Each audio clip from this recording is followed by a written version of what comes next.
Alhamdulillah.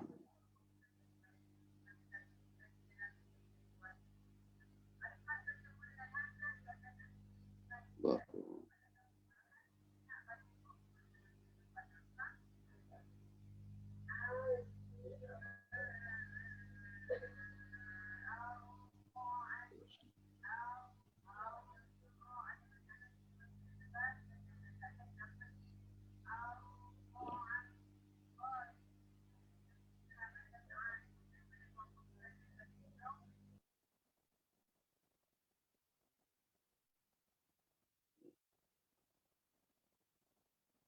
Mana saya ada Wahid tidur.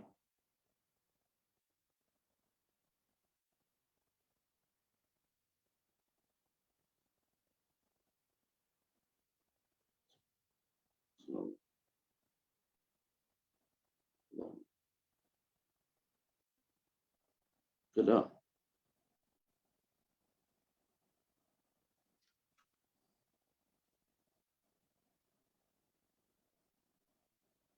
Bismillahirrahmanirrahim. Alhamdulillah.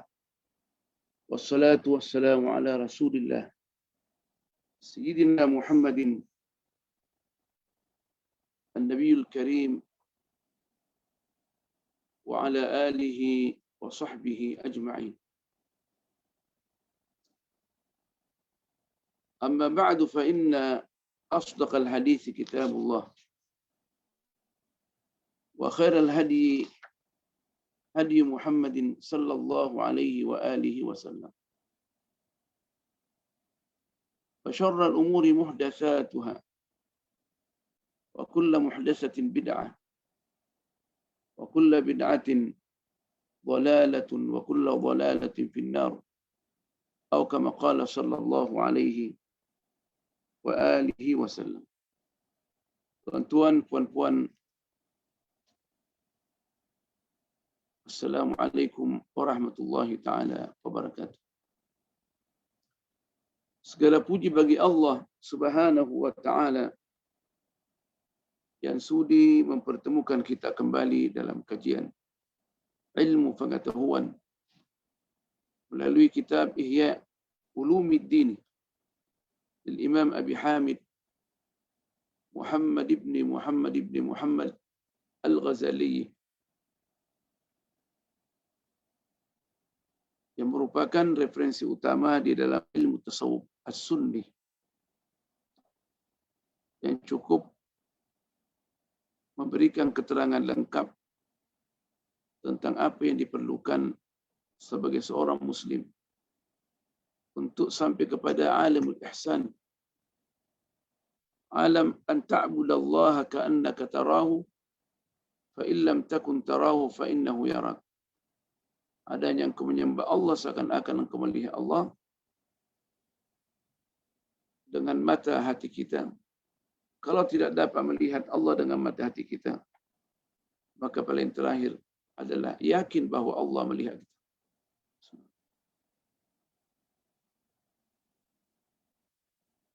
Kajian kita pada pagi hari ini adalah sebagai lanjutan daripada apa yang kita mulai baca kemarin.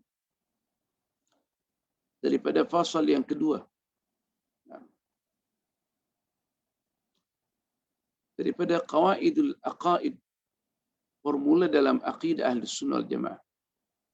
Di wajhi at-tadriji ila al-irsyad wa tartibi darajat al-i'tiqad.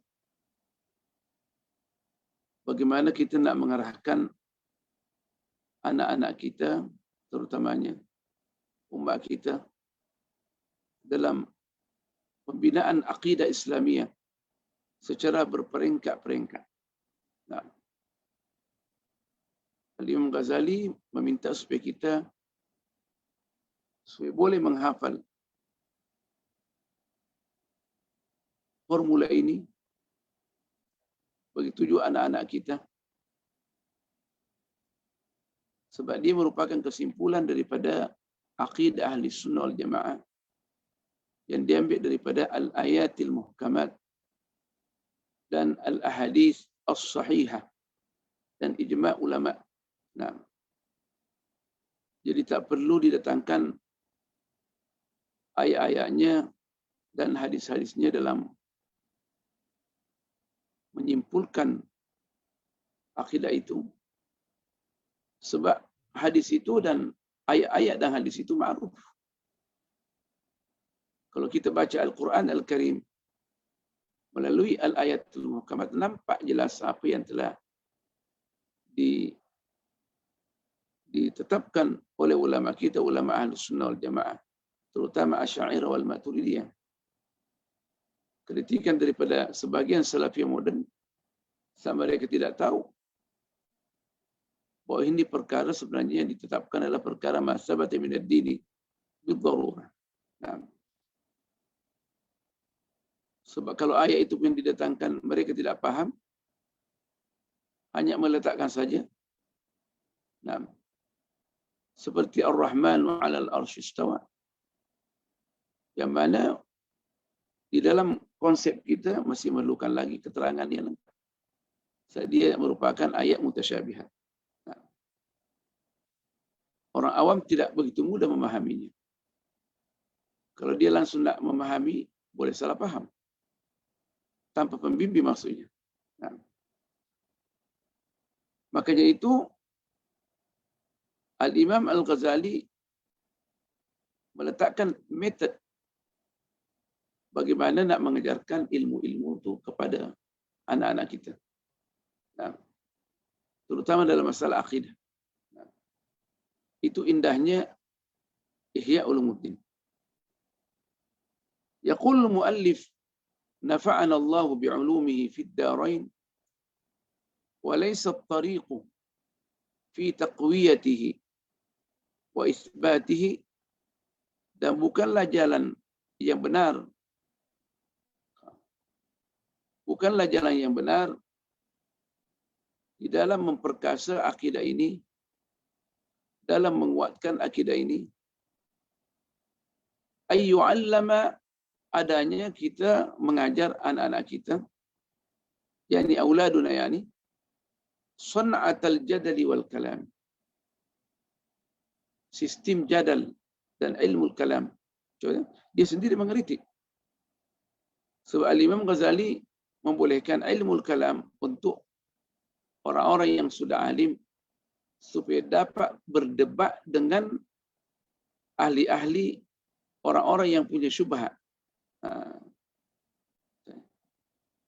Belajar ilmu kalam, belajar ilmu jadal. Bagaimana nak berdebat, ilmu perdebatan, mantik, ilmu kalam. Tetapi hanya orang-orang yang sudah sampai kepada peringkat yang memang boleh dipakai, orang-orang yang boleh menerima sistem al-jadal wal kalam sebagai. Nah.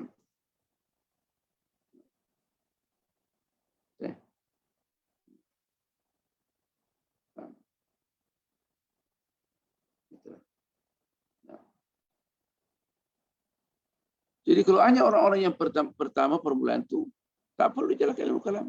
Coba tengok. Itu menunjukkan bahawa Imam Ghazali sudah menapis dan membersihkan kitab dia daripada ilmu kalam. Mari ya. Nah. Mari baru nak mulai. Ayah, bukanlah. Jadi itu. Jadi Al-Imam Ghazali sendiri dalam mengajarkan akidah tidak menggalakkan untuk mengajarkan anak-anak kita akidah yang diiringi dengan sistem jadal. So itu untuk peringkat yang tinggi orang alim, al-alim ulama. Makanya itu kita tengok kalau membaca Al-Iqtisad fil I'tiqad, itu nampak jelas. So itu adalah untuk orang alim.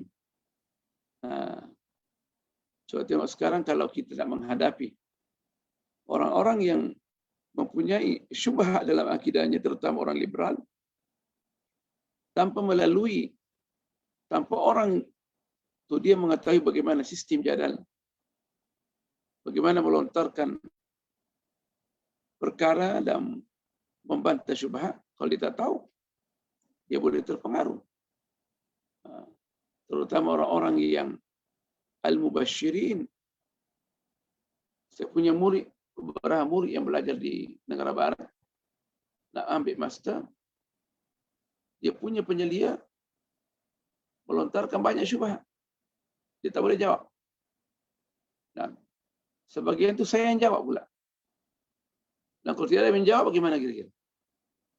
Boleh terpengaruh dengan dia punya penyelia. Dia punya musyrif. Nah, ini sangat berbahaya. Sebab mereka bukan orang Islam. Kalau orang Islam pun sudah dicuci otaknya. Nah, berapa banyak kawan-kawan kita di Indonesia yang berpaling arus karena mereka belajar di barat, master bidang Islam, dan PhD mereka tidak kuat. Yang kuat pun boleh terpengaruh. Kita sudah jelaskan kemarin, bekas Menteri Pendidikan Mesir yang dulunya hafal Quran, hafal hadis. Nah, dianggap dia sudah mengambil al-alimiyah dari Azhar. Taha Hussein. Nah, dia menganggap Al-Quran mesti dikritik, mesti diperbaiki. Sedangkan Allah berfirman, Inna nahnu nazzalna dzikra wa inna lahu lahafidhun. Sesungguhnya lah kami yang menurunkan Al-Quran ini sebagai sumber zikir. Dan kami juga lah yang menjaganya. Nah, kita yang dulu diberikan kuasa kepada ulamanya untuk menjaga. Nah, tapi kalau Al-Quran ini Allah yang sendiri yang menjaga. Inna nahnu nazzalna dzikra wa inna lahu lahafidhun. Apa sebabnya? Kata Imam Ghazali, bukan cara yang betul. Bukan cara yang betul untuk mengajarkan anak-anak kita ini formula akidah melalui ilmu jadal wal kalam. Tentu beliau lebih mengetahui sebab sudah melalui perkara itu. Nah, sebab ilmu jadal ini juga dan ilmu kalam ini merupakan ijtihad. Nah, ijtihad kemungkinan tidak ada kaitannya dengan Al-Quran was Sunnah. Jadi kalau kita berpegang teguh dengan ilmu jadal wal kalam, di dalam akidah kita berarti kita bertaklid. Nah, bertaklid dengan apa yang mereka letakkan, terutama yang diletakkan oleh Mu'tazilah, golongan rasionalis Islam. Nah, meninggalkan benda yang realiti kepada benda yang bukan realiti. Nah, sebab ilmu jadal bukan ilmu realiti. Nah, bukan haqaiq ilmiah. Bal yashtaghilu bitilawatil Qur'ani wa tafsirihi. Coba jangan. Kata Imam Ghazali, bal dia bantah sistem jadal ini dan ilmu kalam. Dia katakan lebih utama, bahkan dia mesti sibuk membaca Al-Quran, tentunya menghafalnya. Sebab ulama dulu, anak-anak mereka itu sudah menjadi manhaj as-salafus salih. Tidak membiarkan anak-anaknya untuk belajar ilmu apapun. Ilmu apapun. Sesudah belajar Al-Quran, belajar hadis. Tidak langsung belajar hadis. Maka mereka tidak sebutkan, si fulan al-hafiz, maksudnya hafiz Al-Quran. Tak. Saat mereka dari kecil hafal Al-Quran. Menjadi kewajiban utama bagi setiap orang tua untuk menghafalkan anaknya Al-Quran. So, itu merupakan kaidah. Nah, wa tafsirihi, dan menafsirkannya tafsiran secara ringkas. Maka timbullah ulama-ulama kita yang sibuk menafsirkan secara ringkas. Al-Imamul Wahidi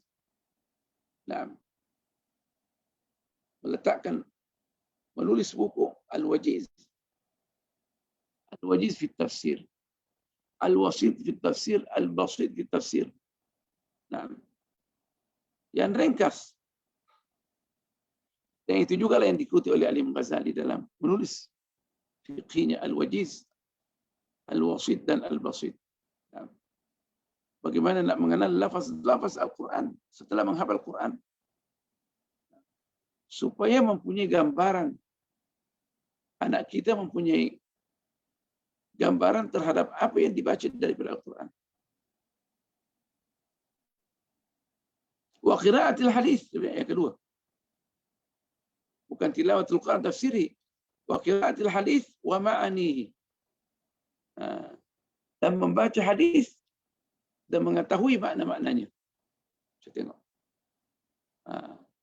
Tentunya hadis ini sebagaimana akan dijelaskan, hadis sangat luas. Maka ulama kita sibuk mengajarkan anak-anak kita, meletakkan kitab. Yang pertama hadis yang kita baca adalah 40 hadis. Banyak ulama bikin 40 hadis. Hafal dulu tuh 40 hadis. Dan ketahui maknanya dan faedah-faedah yang mesti diambil daripada hadis itu untuk mengukuhkan akidah anak-anak kita. Membaca Arba'in Nawawiyah adalah untuk menguatkan akidah kita. 42 hadis. Nak tingkatkan, baca lagi Riyadhus Shalihin. Untuk memberikan pandangan secara umum tentang asal-usul akidah, asal-usul syariat, dan asal-usul akhlak. Kalau sudah hafal Riyadhus Shalihin, itu ditulis untuk dihafal sebenarnya. Sebab hadis besar. Siapa nak hafal? Dah hafal semua. Kecuali orang-orang tertentu. Barulah berpindah kepada hadis-hadis yang berkaitan dengan hukum. Menghafal Bulughul Maram. Itu semua ditulis untuk anak-anak kita juga. Supaya mereka hafal. Nah. Di pondok-pondok orang sudah hafal. Nah. Supaya mereka punya pegangan yang mantap. Menghafal Quran. Menghafal hadis yang secara keseluruhan untuk dijadikan sebagai patokan dan akidah. Nah, itu sajakah? Tidak cukup dengan ilmu. Wa yashtaghilu biwadha'ifil ibadat, dan sibuk melaksanakan tuntutan kewajiban-kewajiban ibadat. Anak-anak kita latih ke masjid dari kecil, sembahyang jamaah, supaya mereka mengetahui pelaksanaan sembahyang solat dengan baik. Di masjid, anak kita boleh belajar. Galakkan kita, anak-anak kita sembahyang duha, sembahyang tahajud, sembahyang tasbih, mendidik untuk menguatkan jiwa mereka. Sebab ini merupakan jalan tazkiyah, membersihkan hati anak kita supaya mudah menghafal Al-Quran dan mudah menghafal hadis, dan supaya akhlak anak kita baik. Supaya akhlak anak kita baik. Nah, dengan ibadat ni, melatih anak kita berpuasa Senin Kamis, supaya perutnya boleh bersih, terjaga. Sebab 2 hari berpuasa setiap minggu itu boleh menjaga kesihatan mereka selama seminggu. Berpuasa 3 hari setiap bulan, Ayyamul Bid, hari ke-13, 14, 15 daripada Tarikh Al-Hijri. Dan begitu juga Ayyamus Sud pada akhir bulan. Nah, 27, 28 dan 29. Nah, digalakkan. Hari yang pertama daripada Zulhijjah sampai hari ke-9. Hari Ashura itu semua perlu dijaga. untuk mendidik anak-anak kita supaya akidahnya mantap. Sebab semua kewajiban-kewajiban ibadah ini bila mana dijaga, dia sendiri akan menjaga kita. Nah, menjaga sembahyang, menjaga salat anak-anak kita, itu adalah menjaga akidah anak kita. Nah, inna salata tanha 'anil fahsya'i wal munkar. Disebutkan motif apa daripada suaranya jelas tak? Nampak tak? Nah, tujuan daripada solat ni adalah untuk mencegah supaya anak kita tidak terjerumus pada perkara-perkara yang keji dan yang mungkar. Cuba tengok.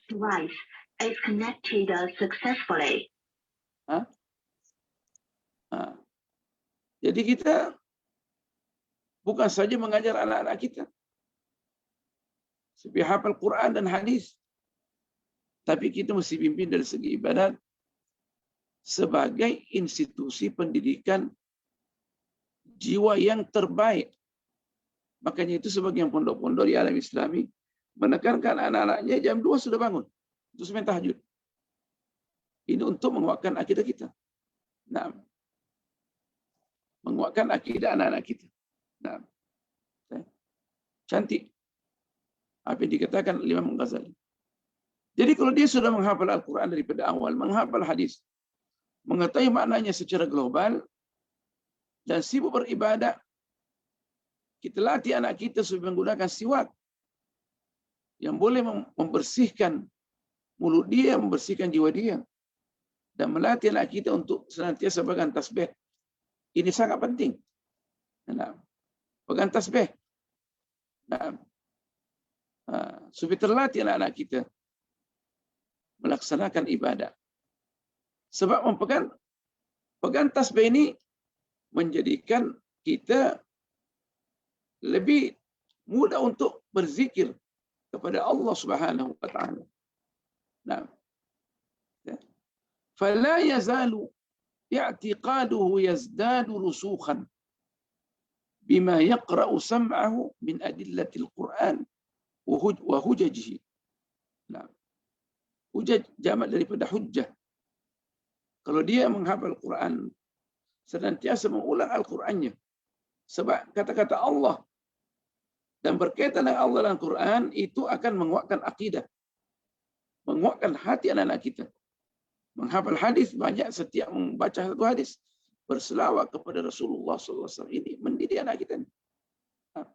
Beribadah sehingga akidahnya senantiasa terjaga. Kian dia menjaga ibadat dia bertambah kuat. Kokoh, yazdadu rusukhan, menjadi kokoh. Dia punya akidah. Kenapa? Karena itulah yang didengar. Didengar daripada Al-Quran Al-Karim. Boleh menjadi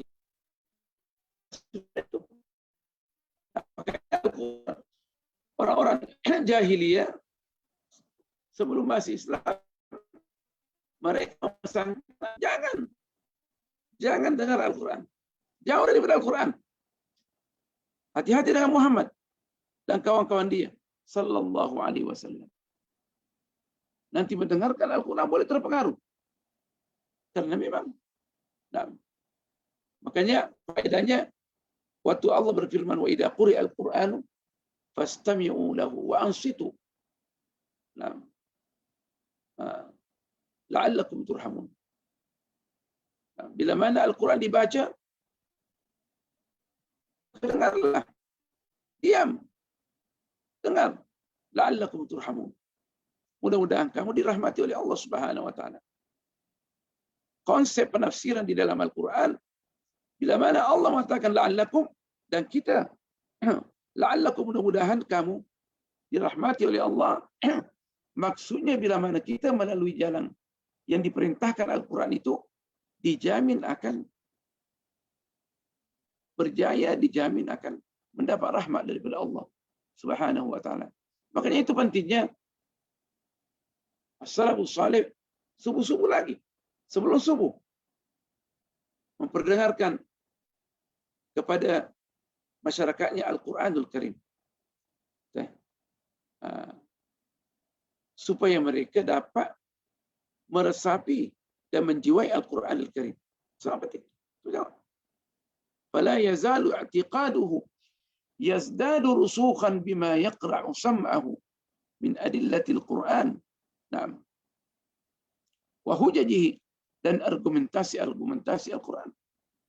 Wa bima yaridu alaihi min syawahidil ahadits wa fawaidiha, dan apa-apa yang mereka temukan, apa-apa yang berkaitan dengan bukti-bukti dan dalil-dalil daripada hadis Rasulullah SAW dan faedah yang diperolehi dalam membaca hadis nabawiyah. Makanya itu ulama kita sekarang ini pembahasan yang modern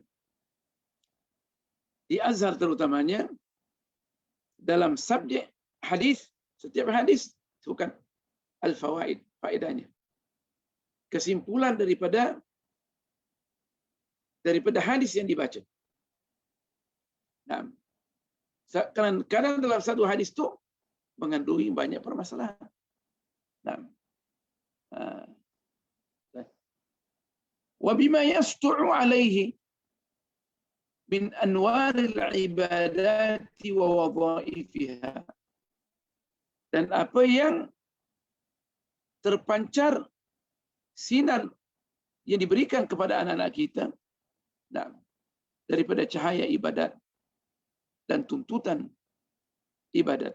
Nah, setiap ibadat yang dilakukan oleh anak-anak kita, baik salat, puasa, apa saja, melatih di anak kita supaya boleh bersedekah waktu ke masjid, meletakkan, nah, memberikan sedekah, meletakkan di apa namanya, celeng-celeng masjid itu semuanya menguatkan akidah anak kita.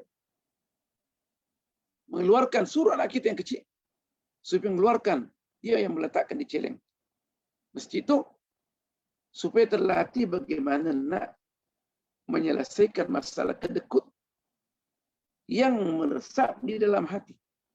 Nah, makanya itu Al-Quran mengatakan wa may yuqa shuhha nafsihi wa may yuqa shuhha nafsihi fa ulaika humul muflihun.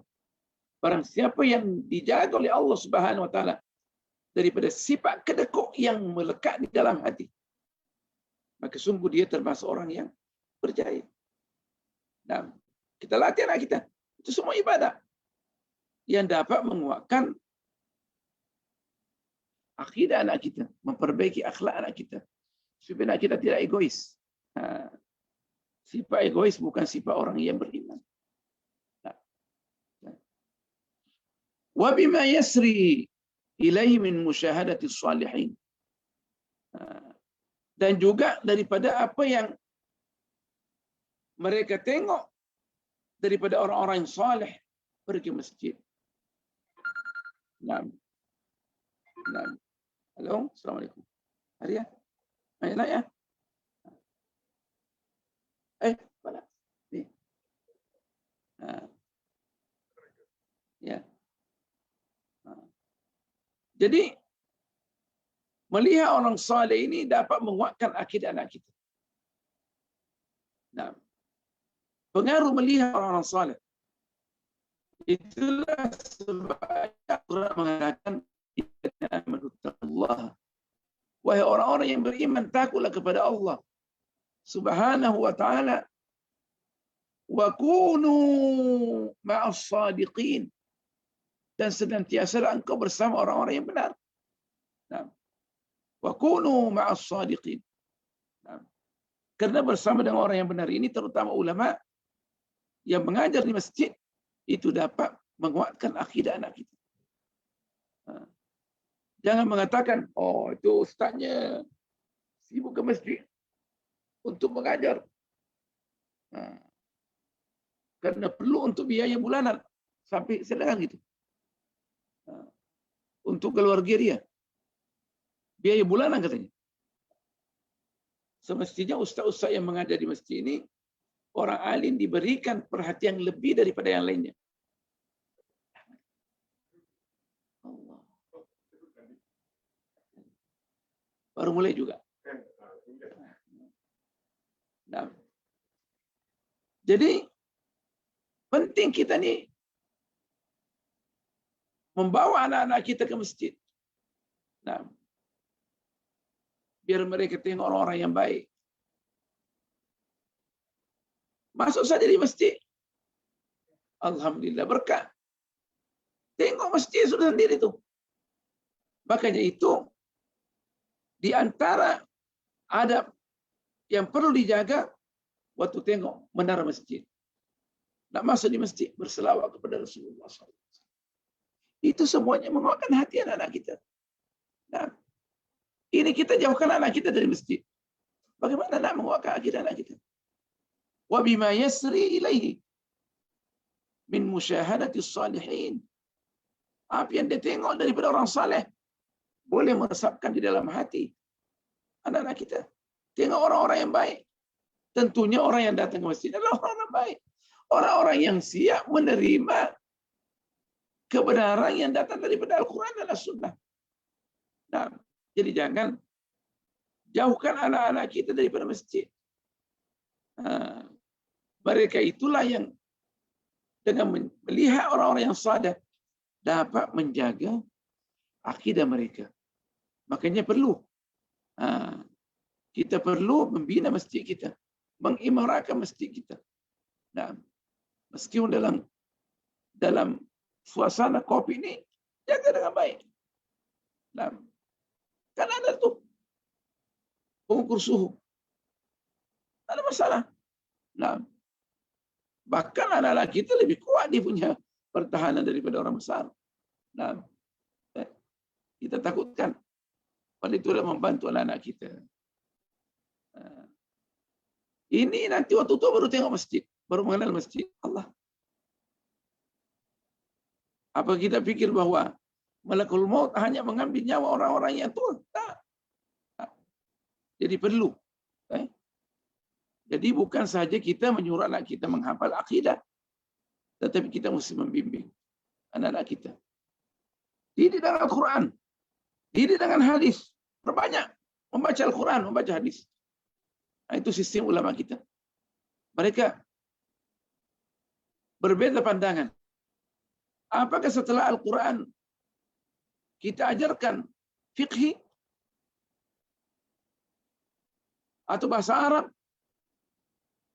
matan fikih atau bahasa Arab, atau hadis setelah Al-Quran? Al-Imam Ghazali jelas dalam Ihya mengatakan, lepas baca Al-Quran dan mengetahui maknanya secara umum, baca hadis. Wa qiraatil hadis wa ma'anihi. Orang dulu baca, paling kurang baca Sahih Muslim, dijadikan wirid. Tentunya juga Sahih Bukhari. Begitu juga Sahih Muslim. Sebab Sahih Bukhari dan Sahih Muslim tidak perlu kita kaji dia punya perawi-perawi. Atau kutubus sittah. Sahih Bukhari, Muslim, Sunan Abu Dawud, Sunan At-Tirmidzi, Sunan Nasa'i, Sunan Ibnu Majah. Kalau boleh, tambah lagi Sunan Tis'ah. Musnad Al-Imam Ahmad bin Hanbal. Sunan Ad-Darimi dan Muwatta' Malik. Orang baca itu. Mereka baca sebelum mereka mempelajari matan-matan al-fiqhi. Siapa yang mengatakan demikian? Al-Imam Al-Ghazali. Itulah kita ketahui bila mana ada orang langsung mengerti Al-Imam Al-Ghazali mengatakan itu, mengajarkan filsafat, benda-benda yang mengaruh, itu orang itu tidak membaca Al-Imam Ghazali. Itu kita langsung tahu. Banyak orang-orang yang di TV, di YouTube mengerti Imam Ghazali, cara pengajaran Ihya Ulumuddin menunjukkan mereka tak tahu, tak membaca Ihya Ulumuddin. Kalau mereka baca, tak akan mengatakan demikian. Itu satu kejahilan. Coba tengok, nyata Imam Ghazali katakan. Yang pertama diajarkan Cara yang terbaik adalah membaca Al-Quran dan mengetahui maknanya secara umum. Begitu juga membaca hadis dan mengambil faedah makna yang ringkas. Poin-poin yang penting dalam satu hadis. Bukan hanya semata-mata membaca hadis. Ingat tak? Tetapi membaca hadis dan setiap hadis itu dia boleh mengambil PowerPoint. Kita selalu bercakap PowerPoint. Padahal tak ada pun PowerPoint yang dipelajari.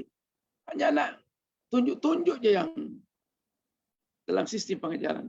Ambil PowerPoint itu daripada Al-Quran dan hadis. Galakkanlah kita beribadat. Supaya mereka punya hati kuat. Ziarah orang kawan-kawan baik. As-salihin. Kerana ziarah-menziarah ini adalah ada salafus salih. Tapi pandai-pandai juga dalam mencari waktu ziarah. Takkan nak datang rumahnya orang sudah sampai Isya. Orang nak tidur ketuk pintunya orang. Pandai-pandai ya. Ada waktu-waktu ziarah yang perlu dijaga. Orang sementara makan siang, makan malam pergi ziarah rumahnya orang. Cari waktu yang sesuai. Jangan mengganggu orang. Penting ziarah. Tetapi pilih waktu-waktu yang mereka boleh menerima kita. Sebab penting anak-anak kita melihat orang-orang saleh, menziarah orang alim. Kerana melihat wajah orang alim ini adalah ibadah. Melihat wajah orang-orang saleh adalah ibadah. Wala ta'du 'ainaka anhum. Rasulullah sendiri diancam. Jangan sampai kau memalingkan pandangan daripada orang-orang yang beriman. Tidak boleh. Saat melihat orang yang beriman ini adalah berkat. Melihat gereja, kita mesti hilangkan pandangan kita cepat. Saya boleh memenangkan syubhat dalam hati kita. Apalagi bergaul dengan orang kafir. Itulah dulu ulama kita melarang anak-anak kita untuk mengambil hadis daripada orang-orang yang ahlul bid'ah. Coba tengok. Sampai itu. Ahlul bid'ah jangan dekat. Saya boleh merusakkan akidah kau. Bagaimana kira-kira anak-anak kita yang belajar di barat? Belajar master daripada orientalis barat, daripada pastor-pastor. Tentunya mereka nak ambil sijil daripada orang-orang kafir ini, dia akan mengampu. Berapa banyak kawan-kawan kita di Indonesia? Di mana-mana, di Mesir. Terpengaruh dengan penyelia dia, master dan PhD. Bahkan yang ditekankan, tulis ini, yang bertentangan dengan Al-Quran, untuk merosakkan akidah anak kita. Ya ada juga yang selamat, tapi jarang. Yang selamat itu alim besar, akhlak yang besar. Tapi itu pun setelah balik juga ada berubah dia punya akhlak. Di antaranya selamat Al-Imam Abdul Halim Mahmud. Pergi ke Perancis ambil PhD setelah alim besar. Bahkan mereka boleh belajar daripada Al-Imam Abdul Halim Mahmud. Tapi yang terpengaruh ada sangat banyak. Jadi bukan kaedah bila mana ada yang berhasil, yang belajar di barat, bukan kaedah. Sebab tahu guru dia, penyelidik dia akan menekankan dia, akan tekan dia supaya tulis benda-benda yang tertentu untuk merosakkan akidah anak-anak kita, akidah umat kita, akidah negara kita. Betul. Seakan mereka bimbing supaya berpegang teguh dengan syubhat, kebatilan, nanti balik ke negara mereka, boleh merosakkan negara mereka. Di zaman penjajah, Indonesia, waktu Belanda keluar, 90% Islam. Tapi penjajah tidak takut segitu. Mereka berhasil membawa anak-anak kita ke barat untuk belajar tentang Islam yang palsu. Waktu balik mereka merosakkan agama kita. Merosakkan anak kita, generasi kita. Nur Khalis di Indonesia. Nah, dari pondok. Dia belajar di Amerika. Balik. Bagaimana pandangan dia? Profesor Dr. Nasution. Bagaimana pandangan dia? Saya punya kawan tuh yang di Azhar, saya tak sebut namanya. Kuatnya berpegang teguh dengan Ahlus Sunnah Jamaah. Dia sempat jumpa di waktu haji dengan pembesar-pembesar Syiah. Masuk Syiah dia. Masuk Syiah. Nah, masuk Syiah. Subhanallah.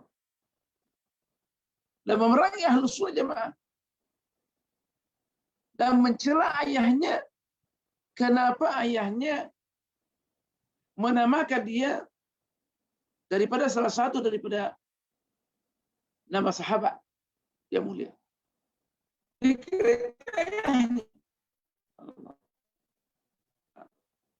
Sangat berbahaya. Kalau dia mendengarkan saya punya ceramah, dia tahu diri dia. Saya maksudkan dia. Tentunya kita tak boleh sebutkan namanya di alam YouTube ni. Jadi melihat as-salihin ini adalah sangat-sangat memberikan pengaruh untuk menguatkan akidah kita. Makanya itu Al-Imam Ibnu Athaillah As-Sakandari dalam kitabnya Al-Hikam, dia kata apa? La tashab man la yunhiduka haluhu wa la yadulluka 'ala Allahi maqalu. Angka jangan berteman. Orang-orang keadaan dia, akhlak dia, kejiwaan dia, hati dia tidak boleh mendidik kamu ke arah yang terbaik, boleh mengupgrade hati kamu, boleh akhlak kamu, akidah kamu. Nah, kita tengok orang ahli yang baik, tengok Allah sedangnya. Nah, Allah, saya punya tok guru namanya Al-Habib Abdul Hadi Al-Ujaili, bekas mufti di Aden, politik. Allah, cahaya luar biasa. Dulu saja punya hati, misalnya saya ziarah hari Jumat. Allah, saya punya masalah banyak. Dulu dengan dia balik tu habis masalah, tak bercakap pun. Saya datang tu dia baca Suratul Kahfi. Apa kabar anakku? Alhamdulillah. Saya duduk je, tulis sampai dia. Duduk je sampai dia. Tak terasa Allah. Beliau orang saleh. Kerana mereka bersama dengan malaikat. Itulah kata Imam Ibnu Athaillah As-Sakandari, la tashab man la yunhiduka haluhu. Dia tak boleh memperkasa akidah kamu dengan keadaan dia dengan Allah Subhanahu wa taala. Sampai tasbih apa segala. Kita tengok hati mereka bukan munafik. Wala yadulluka 'ala Allahi maqaluhu, yang mana kata-kata dia tidak membimbing kamu untuk lebih berpegang teguh dengan Allah. Jangan bersama. Itu dia kata, meskipun orang Islam yang mana keadaan hati dia tidak betul dan kata-kata dia tidak betul, jangan bersama. Ini kita nak belajar sama orang tulis barat dengan pastor yang memang mereka menunggu kita untuk menyesatkan kita. Menyesatkan anak-anak kita. Saya nak tanya kira-kira. Orang-orang yang mengajar universiti, kawan-kawan kita, yang lepasan barat ni. Nah, bagaimana keadaan dia? Lain. Seorang di universiti mencadangkan nama saya. Nah, untuk memberikan ceramah, untuk memberikan kuliah. Nah, baru dengan nama saya, dengan tengok serban saya, mereka ribut. Ini siapa? Kenali orang ni? Saya tengok. Orang takut. Kamu sudah kenal ni? Al-Madani kenal? Takut. Takut kita cabar dia punya sistem pengajaran dan akidah mereka. Itulah. Itu kesimpulan yang diambil oleh Al-Imam Ibnu Athaillah As-Sakandari. Ini ahli pendidik yang luar biasa. Dan dikatakan juga kesimpulan yang diambil daripada Ihya. La tashab man la yunhiduka haluhu wa la yadulluka 'ala Allahi maqalu. Keadaan hati dia, akhlak dia tidak boleh mendidik kita ke arah yang terbaik, jangan bersama dengan dia. Kata-kata dia, sedikit ngumpat, sedikit ngumpat. Kotor dia punya mulut. Caci maki ini, caci maki itu. Kita nak dengar mutiara keimanan daripada dia, tapi dia pula sibuk mengeriti ini, mengeriti itu. Jangan bersama. Akan merosakkan jiwa kita. Banyak lagi. Nah, makanya tadi disebutkan, kita bacakan, Al-Quran menegaskan dalam sistem pendidikan. Memperbaiki akhlak anak kita. Ya ayyuhalladzina amanu taqullaha. Orang yang beriman takutlah kepada Allah. Jalannya apa? Wa kunu ma'as shadiqin. Dan senantiasa engkau bersama dengan orang yang kepada Allah.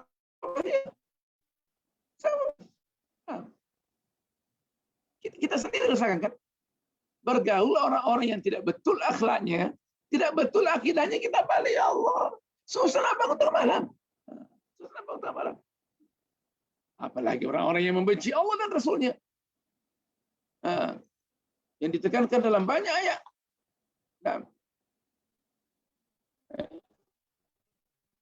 Surah Nisa, kita dilarang duduk dengan orang-orang yang memperlekehkan agama.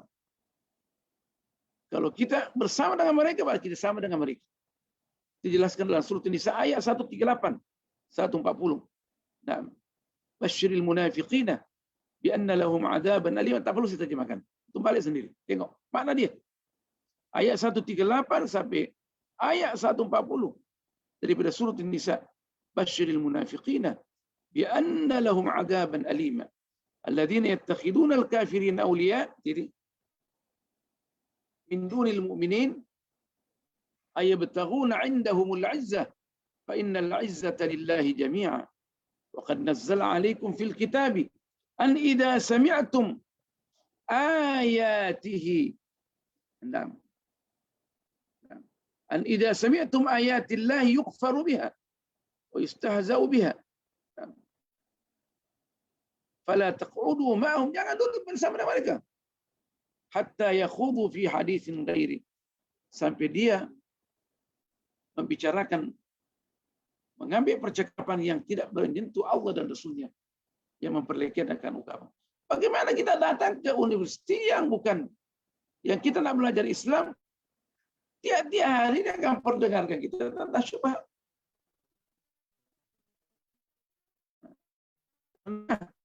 Fakulti-fakulti yang ada di barat ini untuk mengajarkan akidah tentang Islam masuk di pasar.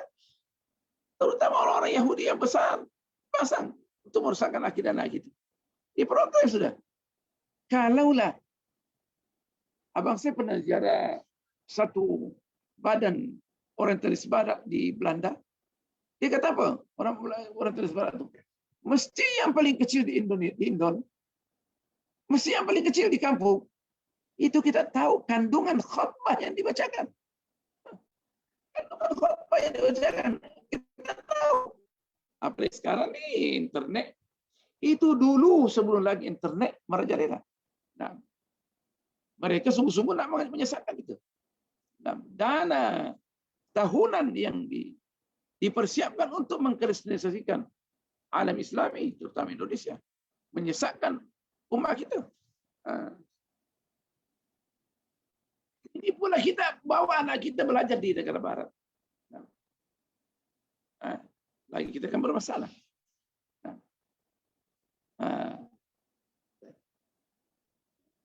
Kata Al-Quran, "Fala taq'udu ma'ahum", jangan dulu bersama mereka, hatta yakhudu fi haditsin ghairi, sampai dia mengambil percakapan yang lain, merubah tajuk percakapan mereka. Kalau tak, innakum idam mithluhum, kalau gitu kau sama dengan mereka. Innallaha jami'ul munafiqina, Allah akan mengumpulkan orang munafik, baik yang mengaku Islam maupun yang tak mengaku Islam. Wal kafirina, dan orang-orang kafir, fi jahannam jami'a, di neraka jahannam. Kita tak mahu masuknya di jahannam. Anda tak masuk ke jahannam. Kita sama Allah kalau masuk. Nah, ini kita sengaja nak menjejaskan anak kita belajar di tempat-tempat yang tak betul. Dan mendidik umatnya setelah balik. Nah, Dikata dalam syair Arab, dicampakkan setelah diikat tangannya anak gadis dia, dicampakkan di sungai. Waktu dicampakkan di sungai, dia nasihat dia sampai mana kan? Alqaha fil yammi maktufat al-yadaini wa qala laha iyyaki an tabtalli bil ma'i. Dia sudah ikat ke tangannya, dibuang lagi di laut. Apa dia kata? Jangan sampai basah. Kita yang menyuruh anak kita, kita yang dorong anak kita supaya terjerumus pada maksiat, keluar tidak pakai jaga orang dia, tidak ditemani oleh, tak ada mahram.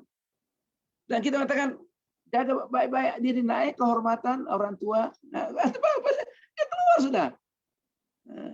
Kita malu nanti terjadi apa-apa. Itu bukan pendidikan dalam Islam. Apalagi mengiring anak-anak kita perempuan belajar di barat. Bukan tuh. Itu bukan daripada perangai salafus saleh. Bukan. Bahkan di negara Islam kita perlu menjaga anak kita, mengantar ke sekolah-sekolah hanya untuk perempuan saja.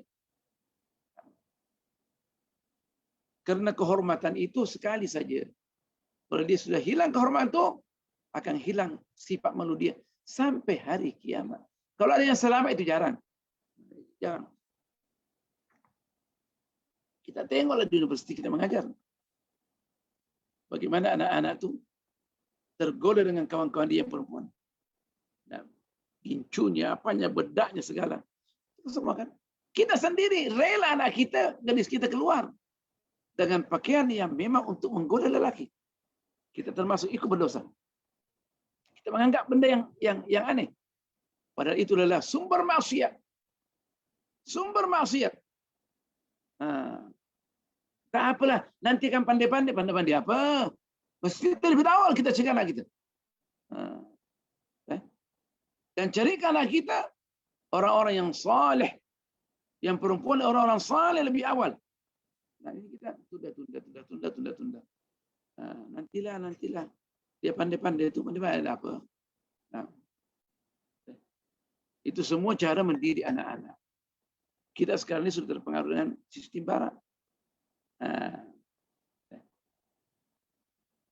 Jadi kita ditekankan melihat orang-orang yang saleh, wa mujalasatihim, dan duduk dengan mereka.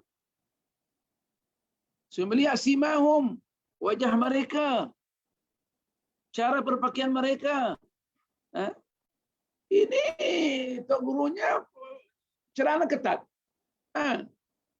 Tok gurunya celana ketat. Wallahi celana ketat. Sebelum belajar di barat, celananya Masya Allah bagus.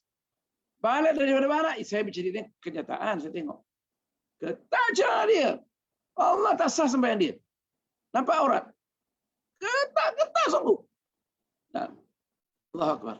Nampak di belakang dia punya Apple 2 tu. Nah, Allah, macam mana Allah? Mana Al-Quran yang dihafal dulu tu? Saya bilang jangan pergi ke sana. Akan rosak nanti. Saya rasa dengarlah tu. Itu baru. Mudah-mudahan sudah berobat.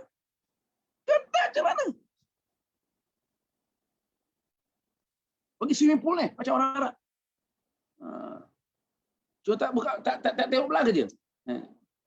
Habis itu pengaruh karena duduk dengan orientalis barat waktu belajar. Akhirnya dirosakkan. Kita tengok orang saleh begitu terpengaruh. Si Maun tengok dia punya bentuk wajah dia, cara sisir rambut segala. Ini ustaz cerita rambut sini ini. Tipis ini. Panjang sini. Allahu Akbar. Ikut siapa tu?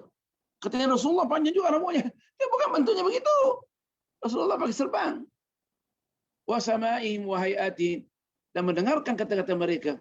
Dan tengok cara mereka bertutur kata, bagaimana berjalan, bagaimana keluar daripada rumah, bagaimana masuk rumah, bagaimana masuk masjid, bagaimana keluar dari masjid, masuk jambang, keluar jambang. Itu. Makanya itu dulu, sudah menjadi sistem pendidikan yang reality mempengaruhi anak-anak kita, adanya dulu orang mengantar anak-anaknya kepada orang ulama untuk mendidik. Biar anak kita dididik, sama mereka itu akan mendidik anak kita sama dengan mendidik anak mereka. Itu pentingnya. Tapi kita kiri anak kita sembarangan aja. Kirim dia nanti insya Allah dia hafal Quran lah tuh, hafal hadis. Sebab di sana memang tertulis pendidikan Al-Quran. Mana ada? Yakin tahu siapa tahu guru dia? Itu kan semua yang pertama. Dulu as-salafus saleh mengirim anaknya kepada orang alim. Orang itu bagaimana? Yang mensyarahkan Alfiya bin Malik, dianggap dia qadi besar, Ibnu Aqil. Ibnu Aqil kalau sekarang hidup nih, dia kita kasih profesor, dia ulung. Emeritus, ulung. Bagaimana disyarahkan tuh? Dia enggak syekhnya tak cukup. Sebagai orang tak mampu ilmu sama Ibnu Aqil. Padahal alim besar. Kalau Ibnu Aqil sekarang hadir nih, tidak ada orang yang seperti Ibnu Aqil dalam tok syekhnya. Berapa banyak tok syekhnya? Dia enggak tak cukup. Sebagai orang menasihati, jangan dekat dengan dia. Sampai gitu. Allahu Akbar. Kita sekarang ini baru dengar ceramah di YouTube, berani pergi ceramah pula. Dia apa di YouTube tuh? Dikasih pertanyaan lain dia tak boleh jawab. Mulai dia ke belakang dia ke belakang dia menjawab. Tak pernah belajar kaidah, tak boleh nak baca akidah tak betul. Macam mana nak mengajar orang? Allahu Akbar. Marfu yang enggak salah cerita yang di Bengkok tuh. Saya punya kawan orang Arab, orang alim dengan ustaz di sana. Sebelum dia tutup, dia gali kubur sebelum mayatnya ditutup dengan tanah. Dia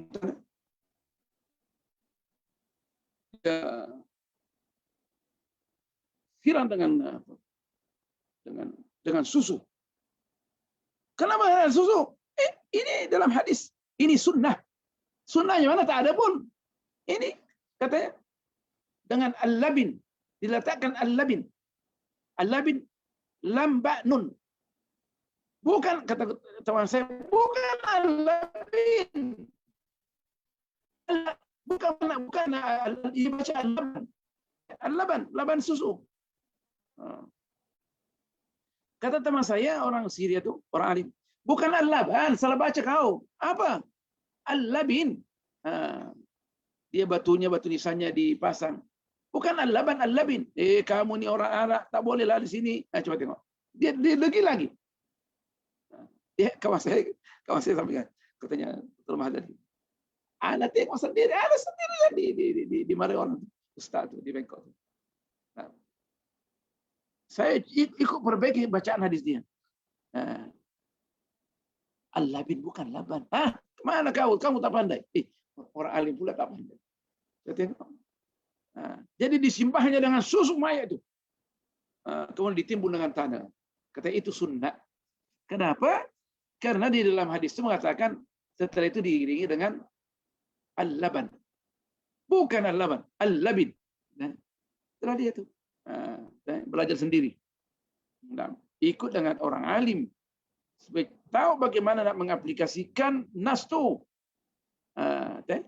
Kita tengok orang-orang saleh, terutama orang alim fil khudu'i lillahi azza wa jalla, bagaimana mereka tunduk kepada Allah. Wal khawfi minhu.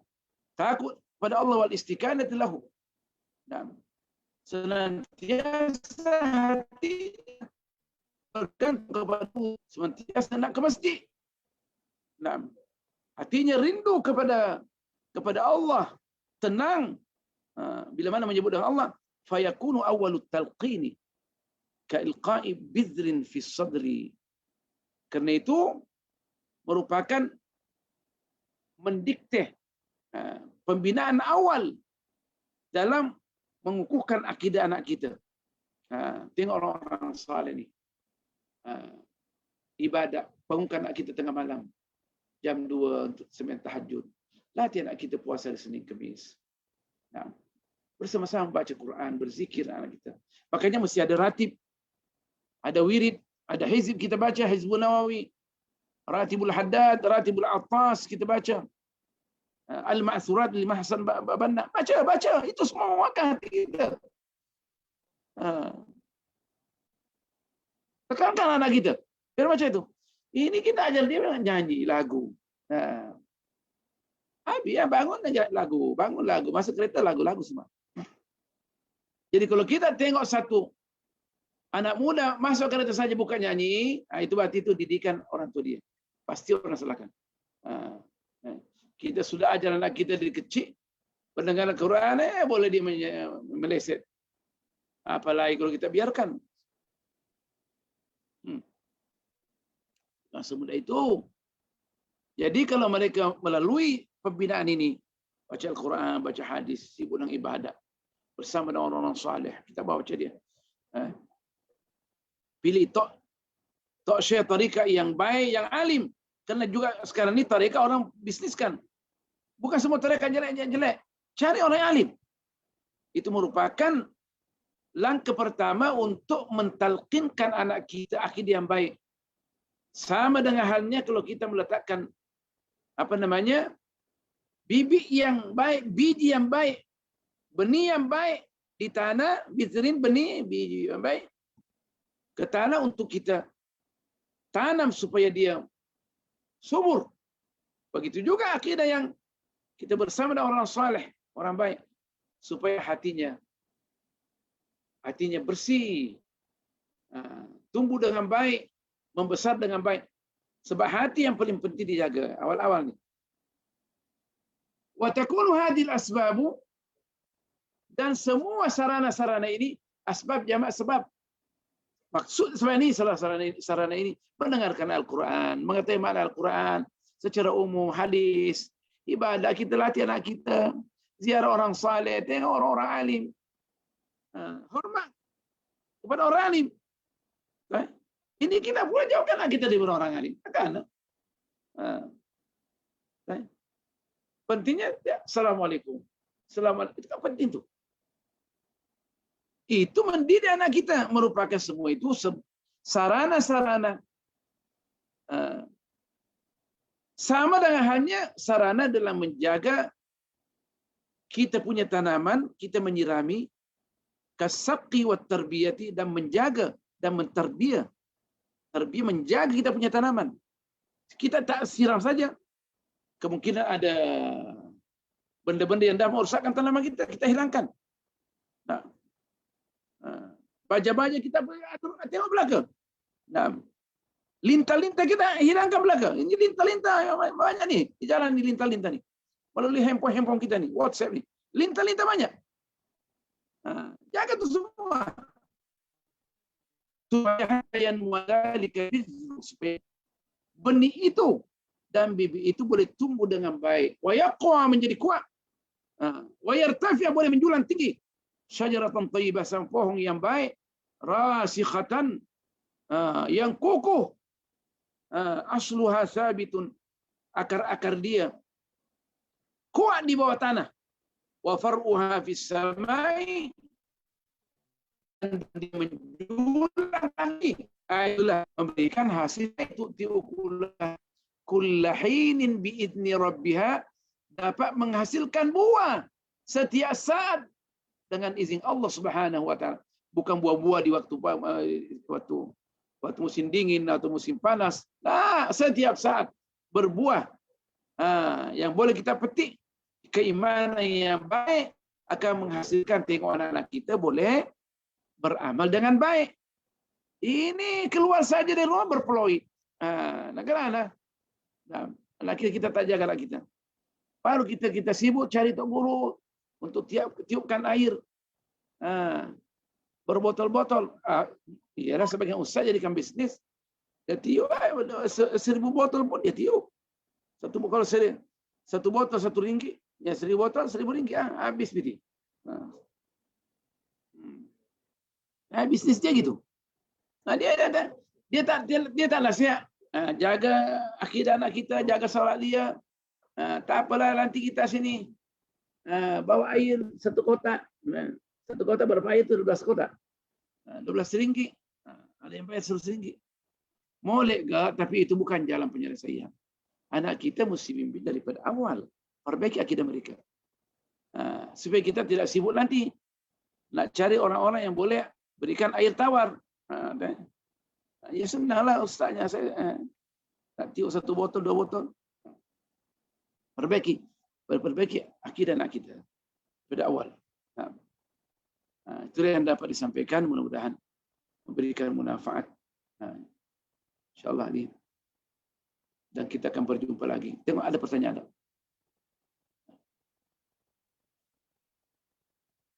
Ada. Subhanakallah bihamdik nashhadu an la ilaha illa anta nastaghfiruka wa natubu ilaik. Bismillahirrahmanirrahim. Wal 'asr. Innal insana lafi khusr illa alladhina amanu wa 'amilus shalihat wa tawassaw bil haqqi wa tawassaw bis sabr. Bismillahirrahmanirrahim. Alhamdulillah. Wassalatu wassalamu ala Rasulillah Sayyidina Muhammadin an-nabiyil karim wa ala alihi wa sahbihi ajma'in. Allahumma 'allimna ma yanfa'una wa zidna 'ilma. Faqihna fid din wa 'allimna at-ta'wil wa habibna ila al-muslimin. Waj'al lana lisana sidqin fil 'alamin. اللهم بارك لنا في رجبنا وشعباننا وبلغنا رمضان وارزقنا بركات ليلة القدر برحمتك يا أرحم الراحمين. واحفظ هذه البلدة رنجانو وسلطانها ووزراءه وأعوانه من المسلمين وسائر بلاد الإسلام. وصل اللهم على سيدنا محمد والحمد لله رب العالمين. والسلام عليكم ورحمة الله وبركاته. Hari ini Rajab.